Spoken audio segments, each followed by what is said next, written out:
Forgive me if that's right. Forgives. Forgive me if I'm speaking out of turn or something.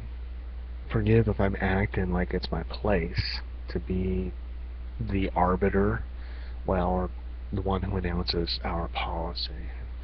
There it is right there, our. Like I'm a representative of something. Of course I'm not, please. So I'm not coming at you from a position of authority, nor am I trying to be our voice. And there's that word again. Anyway, blah blah blah blah blah. Enough of that. Here it is. We do have a separation. That much is obvious. Doesn't take a legit rep to state as much. Just about anyone in the manosphere or the MRM or anyone going his own way can look at the current situation and say with confidence, quote, there seems to be two different types, end quote. That is, there are MGTOW and there are MGTOW plus. Okay, so here's the deal. How can it not make sense that the originals should get and have and keep the old name, and the new kids, the new guys on the block, the guys who are changing things up, should get the plus moniker? How does that not make sense?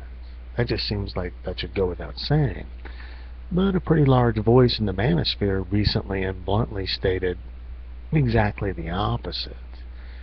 And I realize that in the grand scheme of things, I'm just a little pipsqueak, but I've got fewer than 100 subs. But, I mean, let's look at the logic of the case. I've never seen it done any other way. This is comparable to the newer, younger voices in a study or movement who insist that they be known as the classical MGTOWians, and also with these newer voices insisting that the oldsters should be known as the neo-MGTOWians. I mean, that just doesn't make sense. You new guys, you get the plus because you're an improvement on the old way of thinking, eh? Isn't that the way it works? Am I missing something there? I mean, come on. Embrace your plus. Anyway, that's part one. Part two of today's video is just who should be part of MGTOW plus. As implied in the above, of course those who think they could be married and still go their own way are MGTOW plus. Also, those who want to be thought of as MGTOW and they also want to hand out violence to women, like TNA fucking sucks and misogyny man, these violent types should also be thought of as MGTOW plus. If we in the MGTOW sector of the manosphere have been visited by any agents provocateurs, agents who say they are going their own way, these agents should also be thought of as MGTOW plus. Why? It's all about not playing the game.